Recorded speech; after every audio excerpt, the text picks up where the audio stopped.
Hi friends, welcome to Jaya's garden. இன்றைக்கி என்ன video அப்படின்னாக்க, நம்ம வீட்டில் எத்தனை விதமான மிளகாய்கள் வளர்க்குறோம் அப்படின்னு சொல்லி நம்ம இப்போ காமிக்க போகிறோம். இன்னும் நிறைய நான் கலெக்ட் பண்ணிக்கிட்டே தான் இருக்கிறேன். ஆனால் இப்போதைக்கு இருக்கிறத உங்ககிட்ட காமிக்கலாம், இப்படிலாம் கூட இருக்குதா அப்படின்னு நிறைய பேர் கேட்டதுனால அந்த வீடியோ போடலான்னு முடிவு பண்ணேன். அந்த வீடியோக்குள்ளே போகிறதுக்கு முன்னாடி நீங்கள் நம்மளுடைய ஜெயாஸ் கார்டன் சேனலை ஃபஸ்ட் டைம் பார்க்குறீங்க அப்படின்னா கண்டிப்பாக சப்ஸ்கிரைப் பண்ணிக்கோங்க. அப்படியே பக்கத்தில் இருக்கக்கூடிய பெல் ஐக்கானை ஆல் ஆப்ஷன் போட்டு வச்சுக்கோங்க. அப்போ தான் நான் போடக்கூடிய இன்ட்ரெஸ்டிங்கான வீடியோக்கெல்லாம் உங்களுக்கு உடனுக்குடனே நோட்டிஃபிகேஷனில் வருங்க. ஃபஸ்ட்டு நம்ம வீட்டில் பார்க்க போகிறது என்ன அப்படின்னா, மிளகாய்களின் ராணி நெய் மிளகாய் தாங்க பார்க்க போகிறோம். நெய் மிளகாய் எத்தனை பேர் பார்த்துருக்கீங்கன்னு தெரியல. இந்த பாருங்கள், இந்த மாதிரி இருக்கும் பார்த்தீங்களா? பயங்கரமான காரத்தன்மை உள்ளது, நெய் வாடை அடிக்குங்க. அது மட்டும் இல்லை, ஒரு மிளகாய் ஒரு வீட்டில் ஒரு நாள் பயன்படுத்த முடியாது. ஏன் அப்படின்னாக்க, காத்துண்டு மிளகாய் போட்டால் கூட நெய் வாடை சும்மா கமன்னு இருக்குமாங்க. இது வளர்க்குறதுல ரொம்ப ரொம்ப அரிய ஒரு வகை, வளர்க்குறது ரொம்பவே கஷ்டம். அந்த மாதிரி ஒரு விஷயத்தை நம்ம செஞ்சுருக்கோம் நம்ம ஜெயாஸ் கார்டனில். அப்படிங்கிறது கண்டிப்பாகவே உண்மையாகவே ரொம்பவே ஹாப்பியாக இருக்குது. காரணம் என்னென்னா, இந்த மாதிரியான வளர்க்க முடியாத அரிய வகைகளை எல்லாம் நம்ம தேடி தேடி கண்டுபிடிச்சி வளர்த்து நம்மளோட ஜெயாஸ் கார்டன் ஃபேமிலி மெம்பர்ஸுக்கு ஷேர் பண்ணுறதுல எனக்கு ரொம்பவே மகிழ்ச்சிங்க. ஸோ ஃபஸ்ட்டு நம்ம நெய் மிளகாய் பார்த்துச்சோமா. அடுத்து நம்ம வீட்டில் இருக்கக்கூடியது கருப்பு காந்தாரி மிளகாய். பார்த்தீங்களா, இவ்வளோ அழகாக இருக்குல்ல. ஆனால் இது இந்த கருப்புலேயே நிறைய வெரைட்டிஸ் இருக்குது.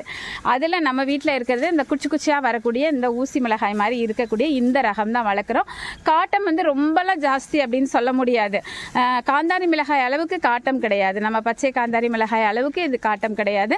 நார்மலாக நம்ம ஊர் மிளகாய் மாதிரி தான் இருக்குது. இருந்தாலும் நானும் கருப்பு கலர்லலாம் வளர்க்குறேன்ல, கருப்புலலாம் மிளகாய் இருக்குதா அப்படின்னு மற்றவங்க கேட்குற மாதிரி ஒரு மிளகாய் வளர்க்குறது நமக்கு ஹாப்பி தானேங்க. ஸோ இதுலேயுமே ஒரு 5 செடி நம்ம வச்சுருக்கோம் ஃப்ரெண்ட்ஸ். அடுத்து கேரளாவுடைய ஸ்பெஷல் வெரைட்டி இது தாங்க, காந்தாரி மிளகாய். சாண்டல் கலரில் இருப்பாங்க, அப்புறம் இது ஆரஞ்சு கலரில் மாறி ரெட்டாக மாறுவாங்க. சும்மா நம்ம அந்த மிளகாய் ஒரு 5 மிளகாய் போடுற தேங்காய் சட்னிக்கு இவங்கள 2 மிளகாய் போட்டால் கூட சும்மா சொல்லுன்னு காரமாக இருக்குங்க. அது மட்டும் இல்லை, மெடிசினல் வேல்யூ ரொம்பவே அதிகங்க. இது ப்ரெஷரெல்லாம் குறைக்கக்கூடிய தன்மை இருக்குது. ரெண்டாவது, நம்ம ஊர் மிளகாயெல்லாம் சாப்பிட்டா அல்சர்லாம் வருங்கள்ல, அது கேரளா வெரைட்டி மிளகால அந்த மாதிரிலாம் கிடையாது. காட்டம் அதிகமாக இருந்தாலுமே மெடிசினல் வேல்யூ ரொம்பவே ஜாஸ்தி. அவங்கெல்லாம் கேரளா பீப்புள்ஸ் எல்லாமே அதிகமாக எல்லா சமையல்லையுமே இதை தான் பயன்படுத்துவாங்களாம். ஸோ நம்மளும் கூட சமையலில் இப்போல்லாம் இதை தவிர நார்மல் மிளகாயே பயன்படுத்துறது இல்லைங்க. ரொம்ப ஒரு மனம் சுவை எல்லாமே வித்தியாசமாக நல்லா இருக்குது. இதுலேயுமே ஒரு 5 செடி வச்சுருக்கோங்க. சும்மா காய் காய்ச்சி தள்ளுவாங்க.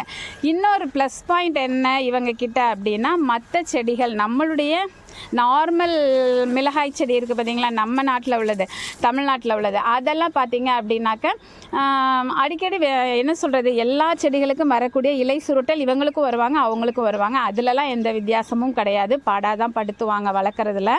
ஆனால் கொஞ்சம் நிழல் பாங்காக வச்சு செமி சாடரில் வளர்த்துட்டு இந்த மாதிரி வெயிலில் வச்சிங்க அப்படின்னா ஈஸியாக வளர்த்துடலாம். ஆனால் அவங்க 1 இயர் தான் வருவாங்க. அது ஒரு 4-5 மாதம் தான் நல்லா காய்ப்பாங்க. அதுக்கப்புறம் 1 இயருக்கு கொஞ்சம் காய்ப்பு வந்துக்கிட்டே இருக்கும். ஆனால் இவங்க அப்படி இல்லைங்க. நல்லா பாதுகாத்து வளர்த்திங்க அப்படின்னா நம்ம உயரத்தை விட அதிகமான உயரம் வரக்கூடியவங்க 4-5 வருஷத்துக்கு காய்கள் காய்ச்சிக்கிட்டே இருப்பாங்களாம். கிட்டத்தட்ட ஒரு 500 காய் வரைக்கும் கூட ஒரு செடியில் நம்ம பறிச்சிக்கலாம். அப்படிங்கிறதுனாலேயே இவங்களை நம்ம விரும்பி முதல்ல அந்த மிளகாயெல்லாம் வைக்க முன்னாடி இப்போ இந்த மிளகாய் தான் வச்சுருக்கோம்.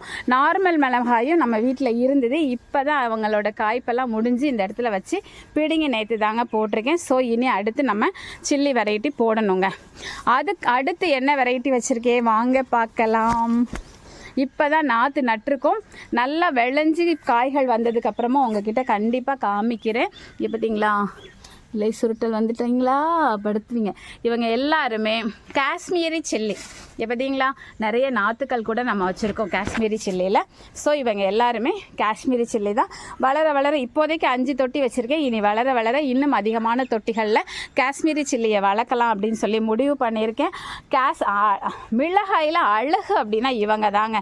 சமையலை யாராவது பிடிக்கலன்னு சொன்னாங்கன்னா அவங்கள அழகாக அட்ராக்ட் பண்ணுற மாதிரி சமையல் பண்ணணும்னா எல்லா இடங்கள்லையும் பயன்படுத்தக்கூடிய ஒரே சில்லி காஷ்மீரி சில்லி தான். விரும்பி நிறைய நாள் நாட்கள் அதை வாங்கணும்னு நினச்சி வாங்க முடியாமல் சமையல் பண்ணியிருக்கேங்க. அதே நேரம் குக்கிங் சேனல் வச்சுருக்கவங்கெல்லாம் இந்த மிளகாய் பொடியை போடாமல் சமைக்கவே மாட்டாங்க. அந்த அளவுக்கு எல்லாரையும் கவர்ந்த ஒரு மிளகாய் தான் காஷ்மீரி சில்லி. இதையும் நம்ம ஈஸியாக நம்ம வீட்டில் வளர்த்துட்டோம். அடுத்து ஒரு சில்லி இங்கே பாருங்கள். இவங்க நம்ம வந்து அது என்ன கிரேப் சில்லின்னு நினச்சி போட்டோம். பட் நார்மலாக ஒரு குட்டையாக ஒரு சில்லி வந்திருக்காங்க. நமக்கு இந்த சில்லியும் தேவைதானங்க. ஸோ இத்தனை வெரைட்டி தான் இப்போதைக்கு இருக்குது. இன்னும் நம்ம வந்து கிரேப் சில்லி வந்து நாற்று விட போகிறோம். அடுத்து இன்னும் 2-3 வெரைட்டி கூட மிளகாய் கூட நம்ம வீட்டில் இப்போ போடுறதுக்கு ரெடி ஆகிட்டுருக்கோம். அடுத்து குடை மிளகாயும் வளர்க்குறதுக்காக நம்ம தயார் நிலையில் இருக்கிறவங்க. குடமிளகாயும் நம்ம எப்படி வளர்க்கலாம் அப்படின்னு சொல்லி அதை பற்றின நிறைய இதெல்லாம் கேதர் பண்ணியிருக்கோம். நிறைய வந்து விதை கூட போட்டிருக்கேன். முளைக்குதா பார்ப்போம். அப்படி இல்லைன்னா அடுத்து கூட விதை போடுறதுக்கு ரெடி ஆகிட்டுருக்கோங்க. அதுக்கப்புறம் கிரேப் சில்லி போட போகிறோம். வயலட் சில்லி மேலே எனக்கு ரொம்பவே கிரேஸுங்க. ஸோ வயலட் சில்லியும் ஒரு சில பேர்கிட்ட கேட்டிருக்கேன். அதுக்கப்புறம் எதுன்னு கேரளா நாட்டினுடைய நாட்டு வகையாங்க. கிட்டத்தட்ட 1 அடி வருமாங்க. மிளகாய் காட்டமாக இருக்குமா. அதில் கூட சீடு கேட்டிருக்கேங்க ஒருத்தங்க கிட்ட. அந்த வெரைட்டியும் விரைவில் போட்டுருவோம். ஸோ மிளகாய் ரகங்களை போட்டு அதிசயத்துலேயும் அவங்களெல்லாம் ஆழ்த்தலான்னு சொல்லி முடிவு பண்ணியிருக்கேன். இப்போதைக்கு ஒரு 5 ரகம் மிளகாய் காமிச்சிருக்கேன்னு நினைக்கிறேன். ஓகே ஃப்ரெண்ட்ஸ், இந்த வீடியோ உங்களுக்கு பிடிச்சிருந்தது இல்லை இது சம்மந்தமாக இது வளர்க்குறது சம்மந்தமாக உங்களுக்கு ஏதாவது பதிவுகள் தேவைப்பட்டுச்சு அப்படின்னா கண்டிப்பாக நீங்கள் கமெண்ட் பாக்ஸில் சொல்லுங்கள். நான் அதை எப்படி வளர்த்தேன், என்ன மாதிரி உரம் கொடுத்தேன், எப்படிலாம் அதனுடைய பூச்சி தாக்குதலேருந்து நான் மீட்டு கொண்டேன் அப்படிங்கிற விஷயங்களெல்லாம் உங்களுக்கு கண்டிப்பாக நான் ஷேர் பண்ணுறேன். பிடிச்சிருந்தா லைக் பண்ணுங்கள், ஷேர் பண்ணுங்கள், கமெண்ட் பண்ணுங்கள். மறக்காமல் சப்ஸ்கிரைப் பண்ணி சப்போர்ட் பண்ணுங்கள். Okay, bye friends.